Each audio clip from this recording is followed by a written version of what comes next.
Guillaume Meurice. Oui, mais écoutez, moi je sais pas si vous avez remarqué, mais on n'entend plus beaucoup Emmanuel Macron. Il nous a gueulé dessus pendant toute la campagne avec des projets, des pas ça, pas ça. Il s'est cassé la voix pour en gagner, mais depuis plus rien du tout. D'autant plus paradoxal qu'il a un coach vocal, Emmanuel Macron. Je le sais, je l'ai rencontré. Il s'appelle Jean-Philippe Lafont et il est chanteur d'opéra, baryton plus exactement. Baryton, vous voyez ce que ça veut dire? Oui. Vous voyez Frédéric Fromet? Oui. Ben c'est pas ça. Ça n'a rien à voir. Il est donc des personnalités à bien placer leur voix. Il avait déjà quelques références en politique. Il avait bossé avec qui avant, Jean-Philippe? Philippe Vigier, un centriste, puis aussi un autre, Arnaud Richard, très très bien, centriste aussi. Vous travaillez avec des centristes? Non, il y avait aussi la femme d'Yves Gégaud, qui est à la mairie de Paris. Centriste aussi. Voilà, donc Anne-Catherine Gégaud. Et là, je vais en faire travailler des gens de ma région, du centre de la France. Voilà, Toujours le centre. toujours le centre. Voilà, c'est un fou du centre. Hein, Jean-Philippe, il bosse avec des centristes dans la région centre. S'il joue au foot, il serait avant-centre. Il va que dans les centres-villes. Il refuse la priorité à droite et à gauche. Voilà, donc il est fait pour s'entendre avec Macron et travailler sur sa voix, dont on connaît donc les limites depuis ce fameux meeting porte de Versailles. D'ailleurs, Jean-Philippe, il l'a rencontré quand, Macron? Je l'ai rencontré la veille de son discours à la porte de Versailles. Et pendant 1h30, je lui ai donné quelques conseils d'usage. Ah oui, donc là, il a rien pigé au conseil, a priori. Du coup. C'est-à-dire, il m'a téléphoné le soir même, après son discours, et m'a demandé si il avait tenu compte de mes observations, de mes conseils. Et là, vous avez Et répondu? je lui ai dit pas du tout. Oui, c'est même étonnant qu'il ait posé la question quand même, le gars. Le mec, il savate tout le boulot de son prof, et puis il dit, j'ai bon? C'est bien ou pas? Allez. Alors, on dirait moi au collège, quand j'avais un contrôle de maths et que je répondais à 3 questions sur 25, et je disais, alors, je suis balèze ou quoi, les gars? Voilà. Bon, alors comment Jean-Philippe, il a réagi devant le fameux meeting? C'est-à-dire, j'étais un peu marié. Bon, j'étais Vous pas... avez saigné des oreilles un peu? Oui, j'ai trouvé ça un peu redoutable. Vous lui avez dit plus jamais ça?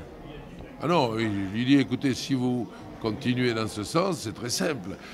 Dans quelques jours, vous aurez cette voix-là, et puis quelques jours après, vous aurez cette voix-là, c'est-à-dire rien du tout. Ouais, et c'est là qu'on regrette que Jean-Philippe lui ait donné des conseils finalement. On aurait été débarrassé de Macron. Il aurait dû choisir moi comme coach. Moi, je lui aurais dit, c'est génial Manu ce que tu fais, vas-y, continue, il faut que tu gueules encore plus. On va faire les meetings sans micro. Voilà, et je t'interdis de t'approcher d'une pastille Valda à moins de 500 mètres.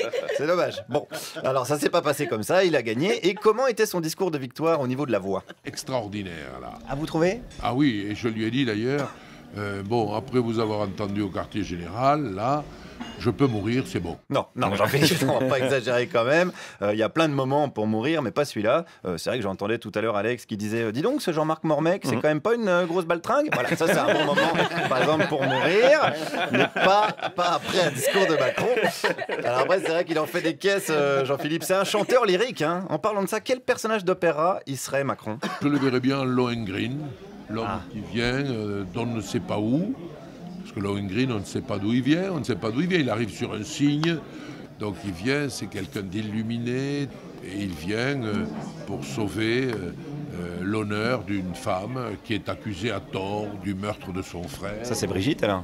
Non, mais parce que personne ne l'attaque, Brigitte. Ah si, des paparazzis notamment, hein. Elle est en une de tous les journaux à cause de ça. Alors coup de bol parce qu'à chaque fois elle a la bonne attitude, elle est super bien coiffée, maquillée, elle est bien dans la lumière, ça c'est la chance. Mais elle est sans arrêt harcelée par les photographes. Bon, j'en fais un petit peu des caisses aussi, c'est vrai, j'ai un côté chanteur lyrique. D'ailleurs j'en ai profité pour demander à Jean-Philippe comment il trouvait ma voix. Vous la tassez un peu, je vais vous imiter. Vous l'appuyez un petit peu, vous la tirez un peu vers le bas, alors que si vous la laissiez s'épanouir vers le haut de vos résonateurs, vous auriez une voix plus souple. Ouais, mais c'est vrai que la souplesse, c'est pas vraiment mon truc, contrairement à tous les nouveaux copains de Macron, hein, ceux qu'il pourrissait il y a quelques semaines, et qui ont tous trahi leur suffrage pour devenir son porte-voix. Merci Guillaume Meurice.